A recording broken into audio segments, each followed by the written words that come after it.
joined by the legend that is Chris Coleman. Yes. Hello, man. How are you What's up? doing? I'm sleepy. Sleepy. Oh no. That's Yeah. not that's not going to be good for this. That's not going to be good. Um, Firstly, welcome to episode 2 of the UK Drum Show official podcast. It is a pleasure to not only have you here, but you are gracing the main stage in September with us down in Liverpool. But I thought what would be really Mm. super cool is if you and I could break the ice with a little game called This or That, where basically, Chris, you have just got to choose one of the two options out of the 5 questions and you don't have to provide an answer, okay? Okay. Okay, here we go. Okay, so your first question. So, this or that, heavy metal or country music? Heavy metal. Yes. Okay. A single kick or a double kick pedal? Can I say both? Yeah, you can say both. You can say both. That's fine. Okay. Okay. Which has the most iconic drum intro? We Will Rock You by Queen or Rock and Roll by Led Zeppelin? Ooh, we will rock it. For sure. Working with Chaka Khan or with Christina Aguilera? Shaka. Okay. And the last one, Apple or Android? Oh, Apple all Ah! day. Okay. Dude, some background about you. I mean, you've been playing drums since the age of 2, and you've Hmm. been, I think it's fair to say, kind of prominent in the world of R&B, fusion, gospel, and pop. And we mentioned earlier you've played with some of the biggest names in the world, like Chaka Khan, Christina Aguilera, Babyface, New Kids on the Block, Israel and New Breed, and just Hmm. so many more. With a Mm. career as wonderful as yours, my first real question has to be, what, Chris, has been the biggest Spinal Tap moment of your career? Definitely working with Prince. That's Really? yeah, that no disrespect to nothing or anybody else, but that was when my life changed. 2010 was a game changer for me. What happened? What made it a Spinal Tap moment for you? I remember a couple times flying in to record, and Tall, the bass player, she wasn't able to make it. Um, she had hurt herself, and I think she had like something. I don't know if she had surgery on her leg or she. I Okay. know she was in a cast. I'll just leave it at that. I don't know the details, but Yeah. a couple times she couldn't make it, so he would just like look at me. He would say, "Oh," he would say, "Have you heard from her?" In his Prince voice. Have you heard from her? I'd be like, no, I have not. I can call her. He'd say, no, I'll have, Kieran get in touch with her, whatever. He's like, what do you want to do? You hungry? And we would either just chill and eat and chop it up, or we go to the studio and just vibe on something. Wow. I know I did the record. I have 9 tracks of 12 total on the record. Mhm. He's on two, I believe, and John Blackwell's on one. Mhm. So that makes the total 12 Mhm. for the record that came out in 2021. Welcome to America. That's Mhm. the record that I did in 2010, but it didn't come Wow. out until 11 years later. So Wow. um, I have 9 tracks on that, but I know I did at least 20 tracks. I have no idea where they went Yeah. because it was like popcorn stuff. He would just like play this, groove this, bridge chorus. Sometimes she wasn't there. Right. So but yeah, I mean, that was just life changing. Just get to hang with him. We play basketball. He can play. He Yeah. can Yeah. shoot a little bit. I had to, Amazing. you That's know, so cool. I That's guess so cool. I guess it's taboo for me to say that I beat him because he can't, defend himself right now. But it was only a game of like horse, Of playing course. horse.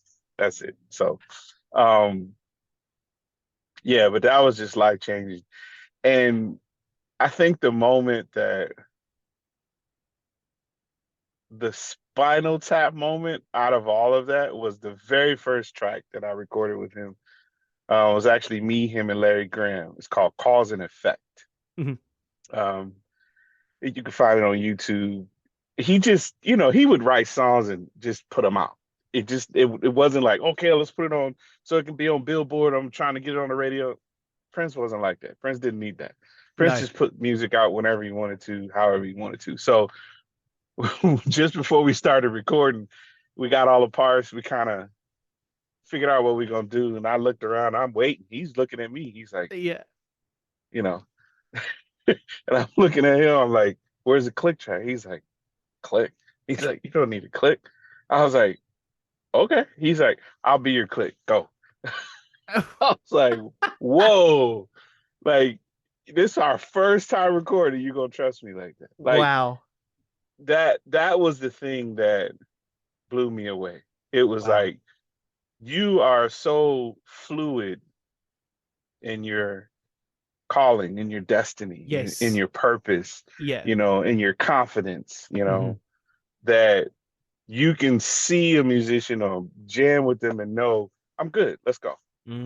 That's very true. You And know. and you've been, obviously, you said a moment ago, you picked up the drumsticks at the age of 2, incredibly Mm-hmm. young. Clearly a natural ability for you. From those early memories of picking up the sticks as a toddler, and then, to be looking at performing the UK drum show on the main stage. Why is that event something that, you'd be looking forward to so much to be part of?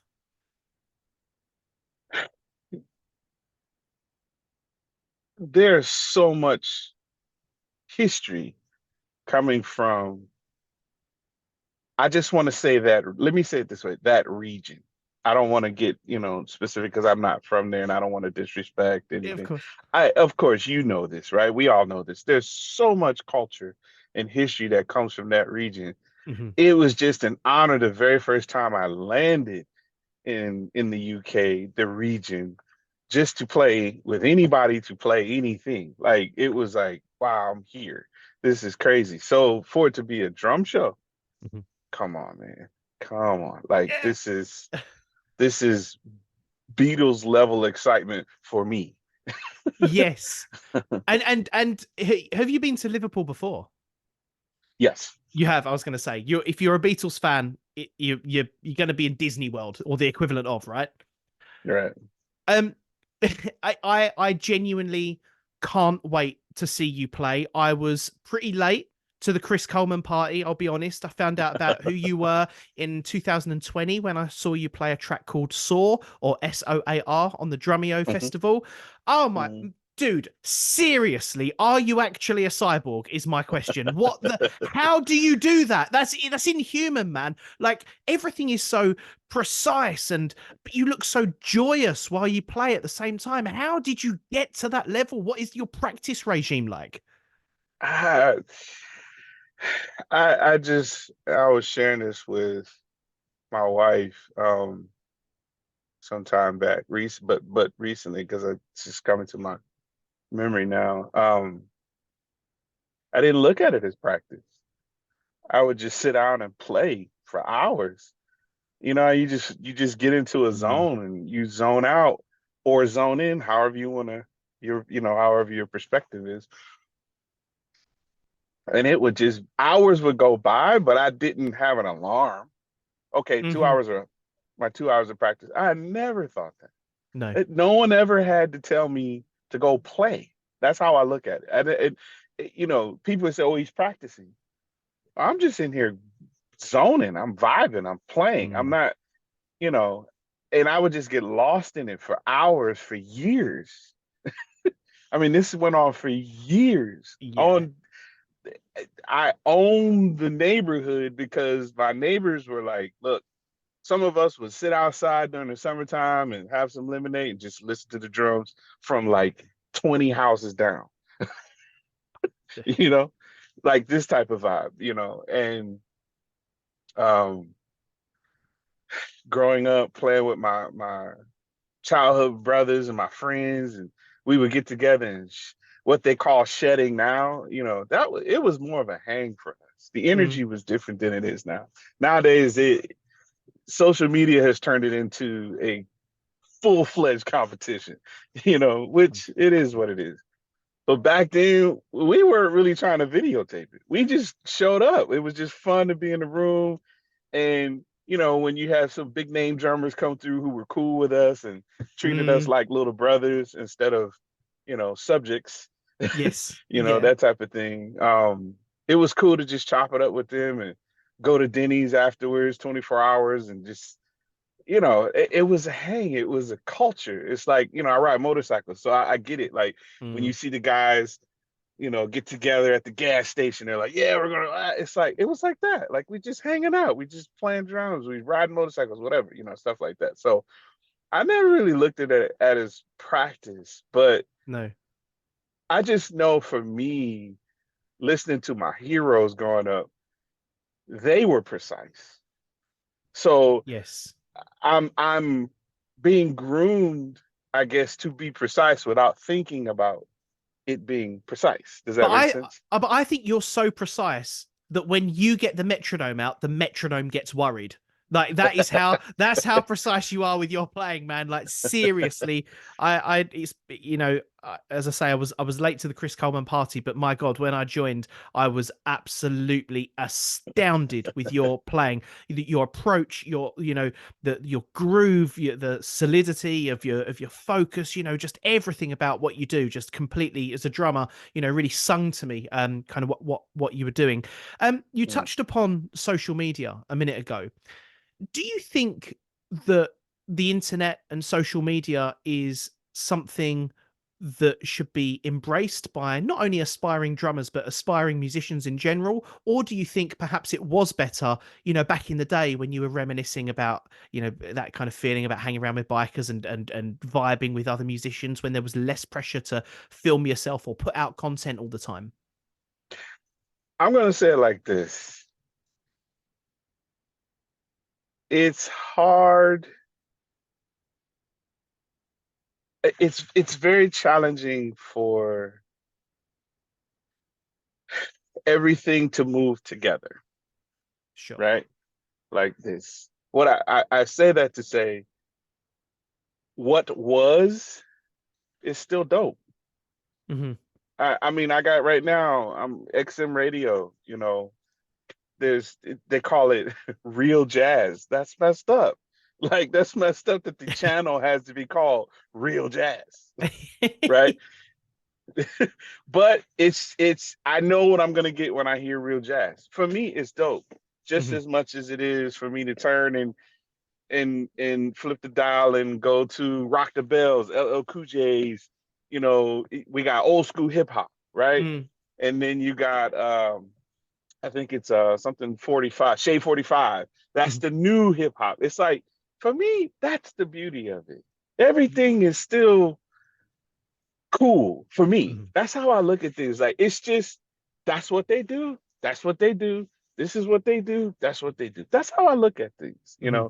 And I say it like that to say if you want to have a career nowadays, 2024, you got to embrace social media. Definitely. You Definitely. have to. It's become impossible not to. And be where you want to be, Hmm. right? Unless you're already happy Yeah. where you are, you know? Yes. Yeah. Um, I think it's wise to embrace social media, but at the same time, it may not work for everybody. And you know what? Mm. That's okay. Yeah. Somebody's happy with no social with no Instagram, Yeah. and still swinging their butt off or blazing or whatever with no social media. I don't know. Whatever.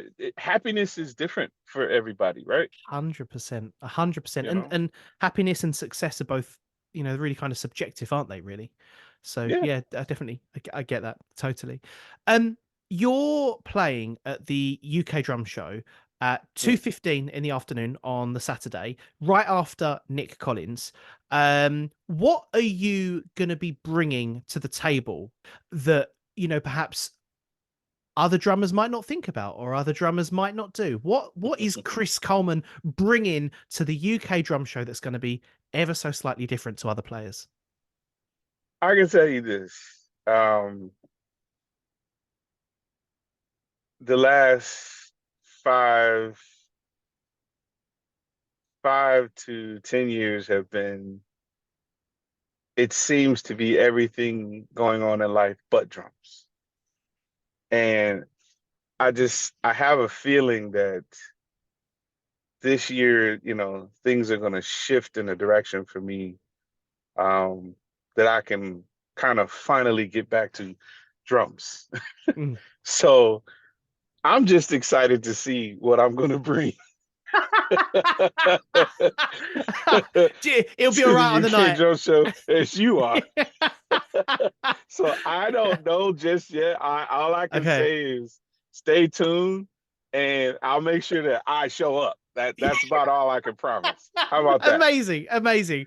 I've got And to we'll put in go a from there. I've got to put in a request, man. I need to see you play that Saw track live, dude. And if you know, that is my one request, because I think the fact that there's only like one video of you doing that, we need another one, and it's got to be done at the UK All Drum Show. right. Chris, let's say in 100 years, somebody is listening to this interview or watching it or consuming it in a way that we don't know exists yet. Um, how do you want to be remembered? What's the legacy that you want to leave? Mm, that he was a kid that followed his dreams, Oh, I love that. and he's a product of uh, commitment. I mean, because at the end of the day, everything will get tested in life, Mm, spiritually, mentally, emotionally, physically, and financially. Like I mhm, look at life in 5 areas, five zones of life. Everything will get tested. I mean, tested, brother. Spiritually, mm, mentally, emotionally, physically, and financially. And at the end of the day, I don't care what wise scheme, I don't care what Instagram meme, I don't care what quote, I don't care how much money you have or you don't have. The only thing that's gonna stick with you that is significant is your value of how much you commit. Do you mm, understand? The value of how much you commit. That's what's going to stick with you, because you could commit to something and it looks like nothing's come of it, mhm, right? But it's the experience, it's the sweat, it's the time and effort you put into it. That's what you're going to remember mm, when you're looking at it and you see nothing. mhm. Yeah. So in 100 years, you know, that's what I would want people to say. He was a kid Mm, who followed his dreams and he was fully committed. mm, That Hundred I'd rather keep it simple, you know. 100%. My last question for you before Mm. I let you continue your journey to, I don't know where you're going, but I just hope it's somewhere pleasant. Um, thousands of drummers are going to be attending the UK Drum Show. It is a massive event. Mm. What would your advice be to a drummer who looks up to you, idolizes you, you're their hero? How do they climb that ladder? And you only touched upon, practicing and not worrying about looking at the clock for the hours that you practice. It's about how you feel. But what would your advice be specifically for drummers who are attending this amazing weekend of drums? Um, everything everything leads to the next thing. Okay. Today is Wednesday. You Mhm. got to get through all of Wednesday in order to get to Thursday. Does that make sense? Yes. Don't stress about Thursday if you're not focused on Wednesday. Whatever you do on Wednesday will affect you for Thursday. Yes. I'm sorry, can you just live in my house and stand in the corner of my living room and just produce these amazing life quotes so that I can just get out of bed every day? Oh, that's hilarious. No, I say that to say, like, just stay in the moment. Like, if you're playing in a pub Mm, and you actually had to pay to play because it cost you more to get your drums in there than what they're going to give you at the end of the night. But you had fun and everybody enjoyed it, Mm. and you can leave, with some kind of pride and dignity. Then that's what needed to happen for today to help build for tomorrow. I feel like my life has just been changed in the last 20 minutes. Um, so thank you for giving me a unexpected epiphany, Chris. Um, look, I can't wait to not only see you play, I can't wait to meet you. Chris will be playing the main stage of the UK Drum Show on Saturday, the 28th at 2:15, right after Nick Collins. Tickets are available now. And Chris, thank you so much for coming on. And I literally cannot wait to get some more life advice and see you play drums, obviously. Let's do it. I'll see you guys there. Looking forward to it.